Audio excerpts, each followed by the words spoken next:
तो फिल्म की शुरुआत किम नाम के एक आदमी से होती है। रोज जब वो बस से उतरता है तो नोटिस करता है कि एक लड़की अपने सामान के साथ बस स्टैंड पर बैठी हुई है। पहले कई दिन तो वो उसे इग्नोर कर देता है, पर बेचारा एक दिन परेशान होकर उससे पूछ ही लेता है कि यहाँ क्या कर रही हो तुम। लड़की बताती है, बस का इंतजार। किम कहता है, जिस बस से मैं उतरा हूँ वो लास्ट बस थी, अब सुबह ही कोई बस आएगी। वो लड़की जिसका नाम ली है किम से सवाल करती है कि क्या तुम मुझे जानते हो। किम उसे नहीं जानता था, इसीलिए नाम में सर हिलाकर ऑकवर्ड होकर वो यहाँ से चला जाता है। लेकिन जब अगले दिन वो यहाँ आता है तो अगले दिन भी उनके साथ वही सब होता है। किम बस से उतरती है, वो लड़की फिर बस स्टैंड पर बैठी होती है।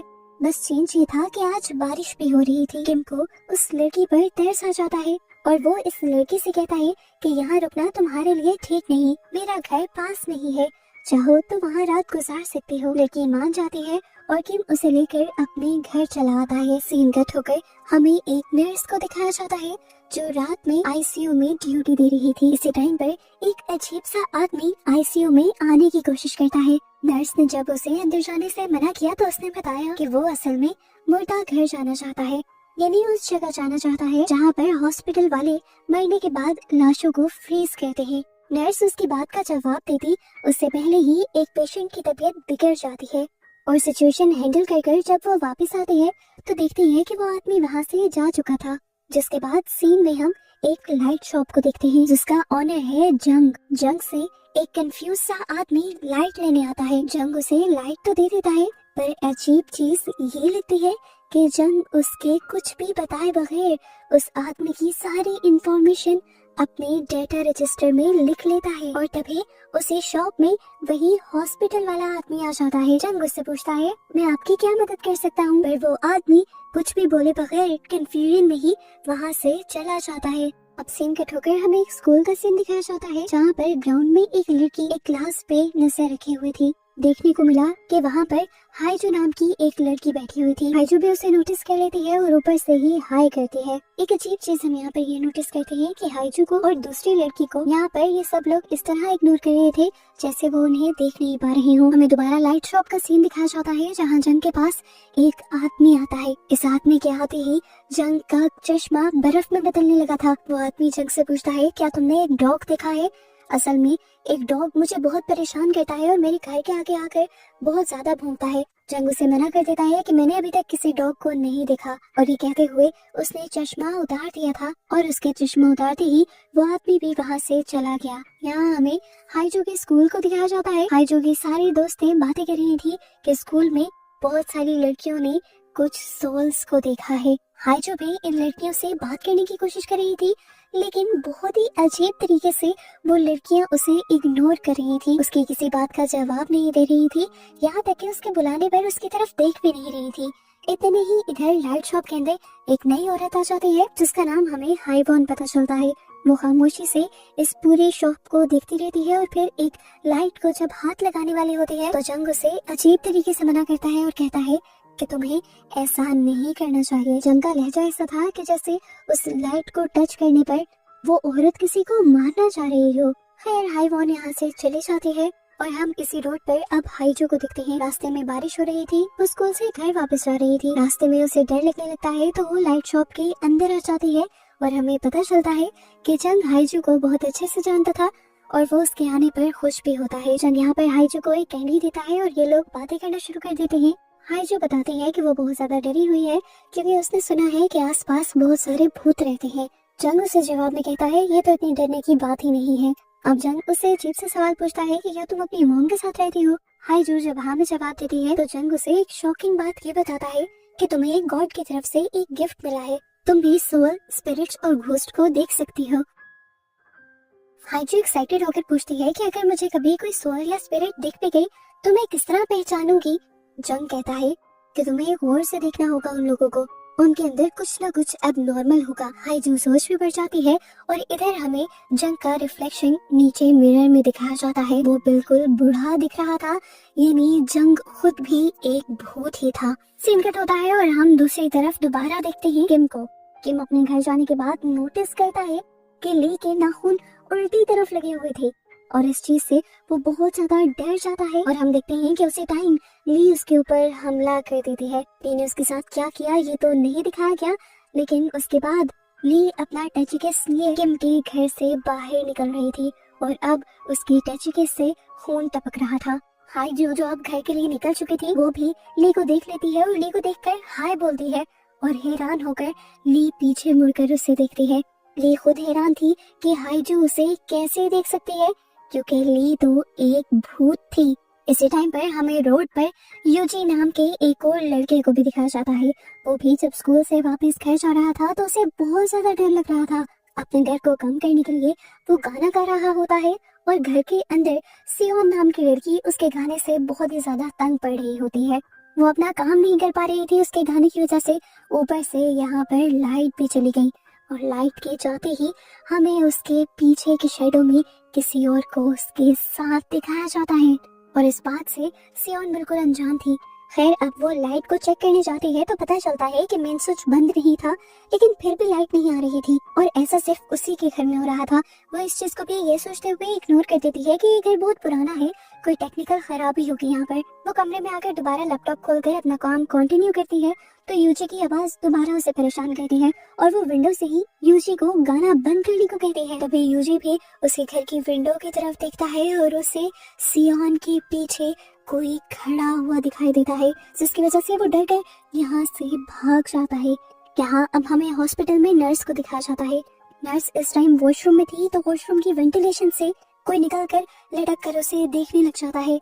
नर्स उसे देखकर डर तो जाती है लेकिन चिल्लाती नहीं, बल्कि वो अपनी आंख और कान बंद कर लेती है और उस एंटिटी को पूरी तरह से इग्नोर कर देती है, जिसके बाद वो एंटिटी वहां से गायब हो जाती है। सीन कट होकर अगली रात दोबारा हमें हाइजू को दिखाया जाता है, जो रात में दोबारा जब स्कूल के बाद अपने घर आ रही थी तो रास्ते में उसे हाईवॉन दिख जाती है। इस टाइम बारिश हो रही थी। हाइजो ने हाईवॉन से अपना अम्ब्रेला शेयर किया। वो बातें करते हुए चल रहे थे पर अचानक से हाईवॉन लंबी होने लगी और बड़ी होते होते उसका कद बहुत ही ज्यादा लंबा हो गया। हाइजो उसे देखकर डर गई और समझ गई कि वो इंसान नहीं है जिस तरह जंग ने उसे बताया था। जंग ने उसे ये भी बताया था कि अगर इस तरह कोई भी उसके सामने आ जाए तो वह बिना उसकी तरफ देखे सुने उसे इग्नोर करके यहाँ से चली जाए। पहले तो हाइजू यही बात मानकर सीधा सीधा चलने लग जाती है, लेकिन जैसे ही हाइजू पीछे मुड़कर दिखती है तो पता चलता है कि हाईवॉन अभी भी उसके पीछे आ रही थी लंगड़ाती हुई। जंग को भी सबके बारे में पता चल जाता है, इसीलिए वो भागकर अपनी लाइट शॉप से बाहर निकलता है। वो हाइजू को फौरन से अपने घर जाने को कहता है और यहाँ हाईवॉन के सामने अपना चश्मा निकालता है तो हाईवॉन उसकी आंखें देखकर डर जाती है और यहाँ से चली जाती है। इधर अगले दिन अब यूजी भी स्कूल से जब घर जा रहा था तो रास्ते में उसे ली दिख जाती है। ली के पास उसने सूटकेस पे नोटिस किया, लेकिन ये नहीं नोटिस किया कि सूटकेस में से अभी भी ब्लड निकल रहा है। वो ली को एक मासूम लड़की समझकर उसके साथ अपना अम्ब्रेला शेयर करने लग जाता है और जब वो सियोन के घर के बाहर से गुजर रहे होते हैं तो यूजी ली को बताता है कि इस घर के सामने से गुजरने पर मुझे बहुत डर लगता है, क्योंकि एक मर्तबा इस घर के अंदर मैंने इस घर की ओनर के पीछे किसी एंटिटी को देखा था। ठीक इसी टाइम पर हम देखते हैं कि सियोन को भी घर के अंदर अपने पीछे किसी का शैडो नजर आ जाता है और वो भी समझ जाती है कि उसके घर में उसके साथ कोई और एंटिटी भी रह रही है। बाहर हम दोबारा यूजी और ली को देखते हैं। बातें करते करते यूजी ली के हाथ देख लेता है और नोटिस करता है कि ली के नाखून उल्टी साइड पर जुड़े हुए थे और ये देखकर वो समझ आता है कि ली भी इंसान नहीं थी और खौफ के मारे उसकी जान निकल जाती है। डर के मारे वो नीचे भी गिर जाता है और उसके पाँव भी टेढ़े हो जाते हैं। वो जोर जोर से कांपने लग जाता है और ली उससे पूछती है क्या तुम ठीक हो। यूजी उसकी किसी बात का जवाब नहीं देता और लंगड़ाते हुए यहाँ से चला जाता है, जिसके बाद ली उस लाइट शॉप के अंदर आ जाती है। जंग ली से पूछता है कि तुम्हें क्या चाहिए, मैं तुम्हारी क्या मदद कर सकता हूँ। ली इस टाइम एक बल्ब को गौर से देखती है और जंग से कहती है मैं जानती हूँ कि मुझे क्या चाहिए। इसी दौरान वो वापस आने के लिए मुड़ जाती है और यहाँ पर डिटेक्टिव आ जाते हैं। डिटेक्टिव किसी आदमी को ढूंढते हुए यहाँ आए थे और वो जंग से उस आदमी के बारे में पूछ रहे थे। इस दौरान वो नोटिस करते हैं कि ली जहाँ से गुजर रही थी वहाँ पर खून गिरा हुआ है। उनका ध्यान ली के सूटकेस पर तो नहीं जाता, लेकिन वो रुककर ली से पूछ लेते हैं क्या तुम्हें कोई चोट लगी है। ली नाम ही सर हिला देती है और यहाँ से बाहर जाने लगती है। ली की हालत भी काफी खराब थी, बाहर बारिश भी हो रही थी, इसीलिए डिटेक्टिव बारिश से बचने के लिए उसे अपना रेनकोट दे देते हैं। अब सीन कट होकर हमें दोबारा हॉस्पिटल का सीन दिखाया जाता है। हॉस्पिटल के मुर्दा घर में एक नर्स एक डेड बॉडी से डर जाती है और डॉक्टर को बताती है कि ये डेड बॉडी बोल रही थी। डॉक्टर बिल्कुल भी हैरान नहीं होता, नॉर्मल तरीके से उठता है और नर्स से कहता है कि चलो इससे माफी मांगो। दोनों मिलकर उस डेड बॉडी से माफी मांगते हैं। इसके बाद नर्स यहाँ से चली जाती है और डॉक्टर अकेले ही इस डेड बॉडी को तैयार करने लगते हैं और हमें दिखाया जाता है कि डॉक्टर उस डेड बॉडी से बात कर रहे थे। डेड बॉडी कंफ्यूज थी कि उसके साथ क्या हो रहा है, तो डॉक्टर उसे बताती है कि तुम मर चुकी हो। इसी हॉस्पिटल में अभी तक वो नर्स घर नहीं गई थी।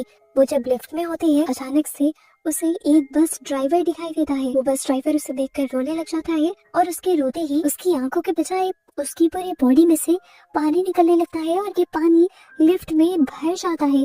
वो नर्स ये देखकर बहुत ज्यादा डर जाती है और ये लोग पानी में जैसे ही डूबने वाला होते हैं तभी अचानक लिफ्ट का दरवाजा खुल जाता है और नर्स देखती है कि यहाँ पर ना तो वो पानी था और ना वो आदमी। सीन कट होकर दोबारा हमें लाइट शॉप का सीन दिखाया जाता है जहाँ पर दोबारा एक क्रिमिनल को ढूंढते हुए डिटेक्टिव आ गए थे।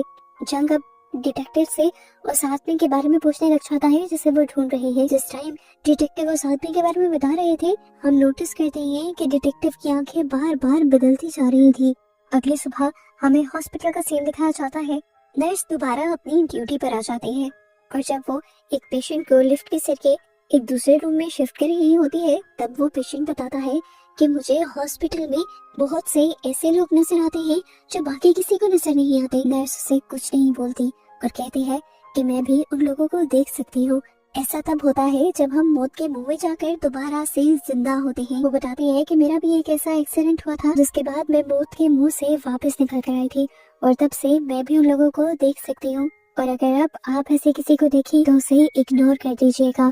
इसके बाद नर्स उसे आईसीयू के एक रूम में ले आती है और यहाँ आईसीयू के रूम में हम बहुत सारे पेशेंट्स को देखते हैं जो कि कोमा में थे। हैरानी की बात थी कि ये सारे पेशेंट्स वही कैरेक्टर थे जिन्हें हम काफी देर से इस सीजन में देखते आ रहे हैं। यानी यहाँ पर एक बहुत बड़ा ट्विस्ट ये है कि हम जिन लोगों को देख रहे हैं वो जिंदा नहीं है, असल में उन कैरेक्टर्स के सोल हमें दुनिया में भटकते हुए दिखाई जा रहे थे क्योंकि ना तो वो मरे थे और ना ही जिंदा थे, वो कोमा में थे, इसीलिए उनकी सोल्स दुनिया में भटक रही थी।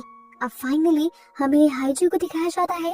हाइजू हर मर्तबा लाइट शॉप से अपनी मॉम के लिए एक बल्ब लाया करती थी, लेकिन अजीब बात ये थी कि जब भी वो घर पर आकर वो बल्ब लगाती थी वो बल्ब फौरन से खराब हो जाता था। इस तरह उनकी डस्टबिन के अंदर बहुत सारे बल्ब जमा हो गए थे।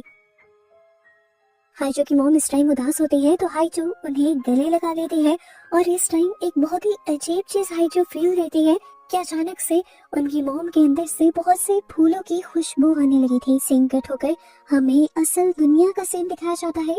हम उस डॉक्टर को देखते हैं जो एक डेड बॉडी को बता रहा था कि तुम मर गई हो। वो डॉक्टर किसी और से नहीं बल्कि हाइजू की मॉम से बात कर रहा था और इस टाइम वो हाइजू की मॉम की ही डेड बॉडी को तैयार कर रहा था। उसकी डेड बॉडी के इर्द गिर्द फूल लगा रहा था जिसकी वजह से अब हाइजू की मॉम के अंदर से खुशबू आ रही थी। मतलब साफ है कि हाइजू की मॉम और हाइजू भी उस टाइम सोल्स की दुनिया में है। आखिर ये लोग सोल्स की दुनिया में आए कैसे थे? यहाँ पर ये मिस्ट्री खुलती है और कहानी पास्ट में जाती है। हम इस सीजन में दिखाए गए सभी कैरेक्टर्स को देखते हैं जो अपनी अपनी रूटीन फॉलो कर रहे थे। सबसे पहले हम किम को देखते हैं। किम अपने फियांसे से मिलने के लिए जा रहा था और किम की फियांसी कोई और नहीं थी बल्कि ली थी। जिसके बाद हमें हाईवॉन और सियोन को दिखाया जाता है और हमें पता चलता है कि ये दोनों एक साथ ही रहते हैं। और फाइनली अब हम हाइजू और उसकी मॉम को भी देख लेते हैं। हाइजू की मॉम हाइजू का बहुत ज्यादा ख्याल रखती थी। हमेशा हाइजू के डैड उसे लेने के लिए आया करते थे, लेकिन क्योंकि उस दिन हाइजू के डैड बिजनेस ट्रिप पर गए हुए थे तो इसीलिए हाइजू की मॉम खुद हाइजू को लेने आई थी। और यही इस स्कूल से निकलते हुए हमें यूजी को भी दिखा दिया जाता है। यूजी आकर एक बस में बैठता है जिसमें पहले से वही बस ड्राइवर था जिसे हम पहले देख चुके हैं, जिस टाइम वो नर्स के साथ लिफ्ट में था और पानी भरता जा रहा था।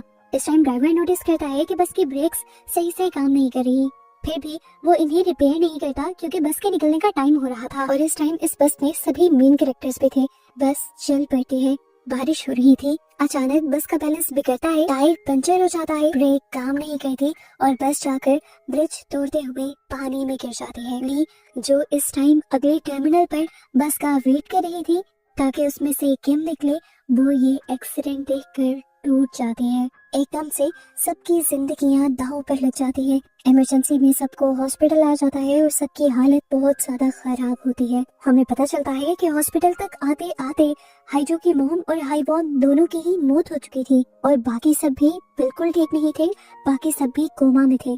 किम के मॉम डैड इस टाइम बहुत ज्यादा परेशान थे किम के लिए। ली किम के मॉम को मैसेज करती है ली की हालत पूछने के लिए, तो गुस्से में आकर किम की मॉम उसे कह देती है कि किम मर गया, क्योंकि वो नहीं चाहती थी कि ली किम के साथ रहे, क्योंकि ली सुन और बोल नहीं सकती थी और उसका इस दुनिया में किम के अलावा कोई और था भी नहीं। किम की मौत की खबर सुनकर वो टूट जाती है और अपनी जान ले लेती है। यानी हमें पता चलता है कि सोल्स की दुनिया में 3 लोग मर चुके थे और बाकी सब जिंदगी और मौत के दरमियान वाली फेस में थे। ली ने सुसाइड की थी और सुसाइड इतने दर्दनाक तरीके से की थी कि उसके हाथ के नेल्स तक टूट गए थे। इसी वजह से सोल्स की दुनिया में उसके नेल उल्टे लगे हुए थे। अब सीन कट होकर दोबारा प्रेजेंट में आ जाता है और हमें वही सोल्स वाली दुनिया दिखाई जाती है। हम ली को उसी बस स्टैंड पर वेट करता हुआ देखते हैं जैसे वो अपने मरने से पहले कर रही थी। बस में से किम निकल कर आता है। असल में वो किम नहीं है, किम की सोल है, जो अब ये भी भूल चुका है कि ली उसकी फियांसी हुआ करती थी। हर रोज की तरह वो ली को देखता है, ये सोचता है कि ली उसे गौर से क्यों देख रही है और यहाँ से चला जाता है। हमेशा थोड़ी ही दूर जाने पर किम गिर जाया करता था, क्योंकि असली दुनिया में उसकी दोनों टांगे टूट गई थी। इसीलिए इस सोल वाली दुनिया में भी वो सही से चल नहीं पा रहा था। इस सोल की दुनिया में किम का बार बार बस से निकलना, थोड़ा सा दूर जाकर गिर जाना और ली का फिर उसे संभालना, ये सब एक लूप में चल रहा था। किम हमेशा उसे संभाल कर अपने घर लेकर जाया करती थी और रोज उसकी टांगे सिल दिया करती थी ताकि वो इस सोल वाली दुनिया में भी चल सके और असली दुनिया में भी जल्द ही ठीक हो जाए। इन ली को जहां हम पूरी मूवी में एक किलर समझते आए हैं, असल में वही किम की सबसे अच्छी हमदर्द थी। सीन कट होकर अब हमें सियोन को दिखाया जाता है जो अब अपने अंधेरे घर में थी। काफी देर लाइट नहीं आती, वो पागल सी होने लगती है और जैसे ही वो कहती है तो उसे अपने एक्सीडेंट के बारे में सब कुछ याद आ जाता है। उसे याद आता है कि उसे बचाने के लिए उसके दोस्त हाईवॉन ने उसे पीछे से पकड़ लिया था। ये जानकर वो बहुत ज्यादा रोने लग जाती है और हाईवॉन उसे दिलासा देती है। यहाँ पर डिटेक्टिव भी सिगरेट ऑन करने के लिए अपना लाइटर ऑन करता है और जैसे ही रोशनी में थोड़ा सा उसे अपना साया नजर आता है तो वो दिखता है कि उसका आधा सर गायब था। वो डर कर लाइट शॉप के अंदर चला जाता है और वो जंग से इन सारी चीजों के बारे में पूछता है कि ऐसे अजीब अजीब काम उसके साथ ही क्यों हो रही है। वो जंग से कोई भी सवाल करता है कि इस दुनिया में कभी सुबह क्यों नहीं होती, हमेशा रात ही क्यों रहती है। उसकी बातों के जवाब में जंग कुछ नहीं बोलता बल्कि अपनी ऐनक निकाल देता है और हम पहली मर्तबा उसकी डिमोनिक आईज को देखते हैं। यहाँ के देखकर डिटेक्टिव समझ गया था कि जंग कोई इंसान नहीं है और वो ये भी जान गया था कि वो भी अब इंसान नहीं रहा। डिटेक्टिव को अपना एक्सीडेंट तो याद था, लेकिन अब वो जंग से जंग की कहानी पूछता है कि तुम यहाँ पर कैसे आए थे। जंग बताता है कि सालों पहले जब एक सिलसिला आया था तो हमारी बिल्डिंग गिर गई थी। उस बिल्डिंग में मैं और मेरी बेटी दोनों ही अंदर दब गए थे। मैंने अपनी बेटी को ढूंढने की और निकालने की बहुत कोशिश की, पर जब मैं नहीं निकाल पाया तो मैं इस शॉप में मदद मांगने के लिए आया। उस टाइम यहाँ पर इस लाइट शॉप की ऑनर एक लड़की थी जिसने मुझे देखकर बताया कि मैं मर चुका हूँ और एक आत्मा बन चुका हूँ, और उसने मुझे ये भी बताया था कि तुम्हारी बेटी को दुनिया में रेस्क्यू कर लिया गया है और वो जिंदा है, इसीलिए वो तुम्हें मिल नहीं सकती। जंग बताता है कि उस दिन के बाद से मैं इस लाइट शॉप को संभालने लगा, क्योंकि मुझे पता चल गया था कि मरने के बाद या किसी भी मुश्किल में सोल्स एक मर्तबा इस लाइट शॉप में जरूर आती है। मैं इस उम्मीद में इस लाइट शॉप पे आज तक काम कर रहा हूँ ताकि मैं एक मर्तबा अपनी बेटी से मिल पाऊँ। अब डिटेक्टिव जंग से पूछता है क्या मैं मर चुका हूँ। जंग कहता है नहीं, तुम कोमा में हो, अभी तुम्हारी सोल सिर्फ यहाँ पर है, तुम वापस दुनिया में जा सकते हो और ये जगह तुम्हारे लिए एक पोर्टल जैसी है जो इस दुनिया को और तुम्हारी इंसानों वाली दुनिया को मिलाती है। तुम्हें यहाँ पर अपनी लाइट को ढूंढना है। अगर तुम्हें तुम्हारी लाइट मिल जाती है तो तुम वापस अपनी दुनिया में चले जाओगे। डिटेक्टिव इधर उधर देखने लग जाता है। यहाँ पर बहुत सारी लाइट्स थी। वो जंग से पूछता है मेरी लाइट कौन सी है और मुझे कैसे मिलेगी। जंग उसे बताता है कि तुम्हें तुम्हारी लाइट मिल चुकी है। वो हैरान होकर अपनी लाइटर की तरफ देखता है जो अभी उसके बगैर जलाए भी जल रहा था, यानी यही उसके लाइट। यहाँ इसी सोल की दुनिया में अब हम उस बस ड्राइवर को भी देखते हैं। वो बस ड्राइवर इस दुनिया में आए अपने सभी पैसेंजर्स को लाइट शॉप तक पहुँचाना चाहता है ताकि जो लोग दुनिया में कोमा में हैं उनकी लाइफ दोबारा से नॉर्मल हो सके और वो किसी तरह अपनी गलती को सुधार सके। इस टाइम भी वो भीगा हुआ यूजी के पास आता है। उसे लाइट शॉप तक ले जाने के लिए, ताकि यूजी अपनी लाइट ढूंढकर अपनी दुनिया में वापस जाए और नॉर्मल लाइफ गुजारे। वो यूजी को सारी बात बता देता है कि इस टाइम इस दुनिया में तुम असल नहीं हो, यहाँ पर तुम्हारी सोल है। वो उससे अपने किए की माफी भी मांगता है और फिर वो ड्राइवर उसे लेकर लाइट शॉप के अंदर आ जाता है। लाइट शॉप के अंदर आते ही पहली ही नजर में यूजी को अपनी लाइट मिल जाती है। उसे अपनी लाइट का इस तरह पता चला था कि बाकी सारी लाइट्स उसे मध्यम नजर आ रही थी और उसकी वाली लाइट उसे ब्राइट नजर आ रही थी, यानी तेज नजर आ रही थी। जैसे ही यूजी उस लाइट को हाथ लगाता है, वो लाइट और भी ज्यादा चमकने लग जाती है और जंग उसके पास आकर कहता है, उम्मीद है कि हम दोबारा यहाँ नहीं मिलेंगे। नहीं, वो यूजी को उसकी दुनिया में भेज रहा था और अपनी तरफ से उसे बाय कह रहा था। इधर सीन कट होकर हमें दोबारा से किम और ली को दिखाया जाता है। इससे पहले कि लूप दोबारा से शुरू हो जाता, इस मर्तबा ली तेजी दिखाते हुए जल्दी से बस के अंदर चढ़ जाती है और किम को सारी बातें बता देती है कि तुम इस टाइम एक सोल की दुनिया में हो, मैं मर चुकी हूँ लेकिन तुम अभी भी अपनी दुनिया में जिंदा हो और इस टाइम कोमा में होने की वजह से तुम्हारी सोल यहाँ पर है, तुम्हें वापस अपनी दुनिया में जाना होगा। किम को ली की कही हुई बातें तो समझ आ रही थी, लेकिन उसे ये नहीं पता था कि ली है कौन और उससे ये सब क्यों कह रही है। एक्सीडेंट की वजह से वो ली को पूरी तरह भूल चुका था। यहाँ पर हम देख रहे हैं कि बस ड्राइवर सियोन को लेने के लिए आया था। वहाँ पर उसे सियोन की फ्रेंड भी मिल जाती है, जिससे वो माफी मांगता है उसकी मौत के लिए। सियोन के फ्रेंड उसे माफ कर देते हैं और वो अब सियोन के फ्रेंड से रिक्वेस्ट करता है कि प्लीज तुम उसे लाइट शॉप में भेज दो, उसकी जिंदगी के बचने की कुछ उम्मीद है, वो अभी पूरी तरह नहीं मरी। अगर वो लाइट शॉप में चली गई तो वो असली दुनिया में जिंदा हो जाएगी। ये सुनकर सियोन के दोस्त उससे वादा करती है कि मैं उसे लाइट शॉप में जरूर भेज दूंगी। यहाँ अब हमें लाइट शॉप का ये सीन दिखाया जाता है, जहाँ पर इस टाइम लाइट शॉप के अंदर हाइजो की मॉम आई थी जो मर चुकी थी। वो लाइट शॉप में आई थी ताकि वो अपनी बेटी हाइजो के लिए लाइट ले सके और असली दुनिया में वो कोमा से बाहर निकल सके। लेकिन यहाँ पर जंगू से बताता है कि तुम्हारी बेटे को लाइट लेने के लिए यहाँ खुद आना होगा। यहाँ पर हाइजो की मॉम जंग को देखकर रोने लग जाती है, क्योंकि यहाँ पर एक बहुत बड़ा ट्विस्ट ये भी रिवील होता है कि हाइजो की मॉम असल में जंग की बेटी थी, जो उस दिन उस एक्सीडेंट में जंग से बिछड़ गई थी। वो इशारा करके ये बात जंग को समझा देती है और जंग अपनी बेटी से मिलकर बहुत ज्यादा खुश हो जाता है।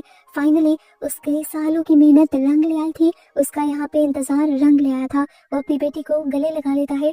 जबकि सीन कट होकर हमें यहाँ पर दोबारा से उस बस ड्राइवर को दिखाया जाता है। वो बस ड्राइवर हाइजू से मिलने के लिए आया था। वो हाइजू को सारी बात बता देता है कि किस तरह से उनका एक्सीडेंट हुआ था, वो कोमा में है और इस टाइम उसे लाइट शॉप पर जाना होगा ताकि वो अपनी दुनिया में वापस जा सके। ये सारी बातें जानकर हाइजू को बहुत बड़ा झटका लगता है। हाइजू के साथ इतना कुछ जो अजीब हो रहा था, जिसकी वजह से वो डिस्टर्ब थी, आखिर वो वजह ये थी कि उसकी सोल कभी किसी को नजर ही नहीं आ रही थी। उसे आज समझ आया कि क्यों सभी दोस्त उसे इग्नोर करते थे और क्यों स्कूल में सिर्फ एक ही लड़की उसे देख पा रही थी। वो बहुत ज्यादा घबरा जाती है और घर जाती है, जहाँ पर वो देखती है कि उसकी मॉम उसकी लाइट लेकर आई हुई थी। यहाँ पर हाइजू को ये बात पता चलती है कि उसकी मॉम असली दुनिया में मर चुकी है। ये जानकर वो पूरी तरह टूट जाती है और अपनी लाइट लेकर अपनी दुनिया में जाने से इनकार कर देती है।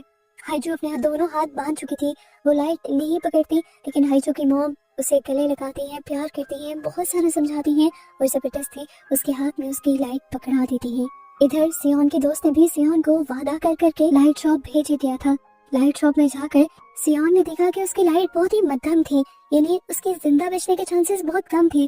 अगर वो जिंदा बच भी जाती तो ज्यादा बीमार रहती और वहाँ पर दुखी भी रहती, क्योंकि उसकी दोस्त यहाँ इस दुनिया में थी। इसीलिए वो वापस अपनी दुनिया में जाने से मना कर देती है और अपने घर वापस आ जाती है और अपने दोस्त को बताती है कि आज के बाद वो कभी यहाँ से नहीं जाएगी। इधर हमें दिखाया जाता है कि ली भी जबरदस्ती किम को खींचते हुए लाइट शॉप तक ले आई थी। किम अभी भी ली को पहचान नहीं पाता, लेकिन ली की बात मानते हुए लाइट शॉप के अंदर जाता है तो उसे भी अपनी लाइट मिल जाती है। उसके अपनी लाइट को टच करते ही यहाँ पर तेज रोशनी होती है और फाइनली किम अपनी दुनिया में चला जाता है और पीछे से ली बिलक बिलक कर रोने बैठ जाती है, क्योंकि वो जानती थी कि आज के बाद वो कभी किम को नहीं देख पाएगी। सीन कट होकर हमें असली दुनिया का सीन दिखाया जाता है, जहाँ पर फाइनली यूजी को न सिर्फ होश आया था बल्कि वो पहले की तरह नॉर्मल भी हो गया था और यहाँ पर उससे मिलने के लिए वही नर्स आती है जिसे हमने मूवी के स्टार्ट में देखा हुआ है।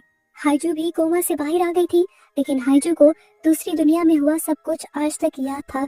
इसी वजह से वो बहुत ज्यादा दुखी थी, क्योंकि वो आखिरी मर्तबा अपनी मॉम से भी मिलकर आई थी। इस दुनिया में उसे अपनी मॉम की कमी बहुत ज्यादा फील होती थी। सोल्स की दुनिया में हमें दिखाया जाता है कि वो बस ड्राइवर अब सबसे माफी मांगने के बाद दूसरी दुनिया में भी अच्छे काम करने लगा था। उसने ड्यूटी ले ली थी कि जितने भी लोगों की सोल्स कोमा में उस दुनिया में जाएगी, वो उन सबकी सोल्स को लाइट शॉप तक लेकर जाएगा ताकि वो अपनी दुनिया में जल्द ही वापस जा सके। यही इसी दुनिया के अंदर अब लाइट शॉप में जंग के साथ साथ हाइजू की मॉम भी रहती है और ये दोनों बाप बेटी इस दुनिया में एक दूसरे से मिलकर बहुत ज्यादा खुश हैं। फाइनली असली दुनिया में हम किम को भी देख लेते हैं, जो कोमा से वापस तो आ गया था लेकिन आज भी उसे ली याद नहीं थी। ली के बारे में वो अपनी मॉम से और कुछ लोगों से सुनता तो है कि वो उसकी फ्रेंड थी, लेकिन उसे खुद उसकी कोई बात नहीं याद थी। हाँ, ये बात उसे जरूर याद थी कि सोल्स की दुनिया से असली दुनिया में आने में ली ने ही उसकी मदद की थी। डिटेक्टिव सॉन्ग भी अब अपनी लाइफ में वापस आ चुके थे, लेकिन अब दोबारा लाइफ मिलने की वजह से उन्हें भी इस दुनिया में मौजूद सभी सोल्स नजर आया करती थी और इसकी वजह से डिटेक्टिव काफी डिस्टर्ब रहने लगे थे। यहाँ पर डिटेक्टिव को एक अजीब सा आदमी मिलता है जो डिटेक्टिव को परेशान होने से मना करता है और कहता है, मैं समझ रहा हूँ कि आप दूसरी दुनिया के लोगों को और सोल्स को देखकर डिस्टर्ब हो रहे हो। पहले पहले मैं भी इसी तरह डिस्टर्ब हुआ करता था क्योंकि मैं भी उन सबको देख सकता हूँ, लेकिन आहिस्ता आहिस्ता सब कुछ नॉर्मल हो जाएगा। और ऐसे बस इन दोनों को दिखाते हुए ये सीजन यहाँ पर खत्म हो जाता है।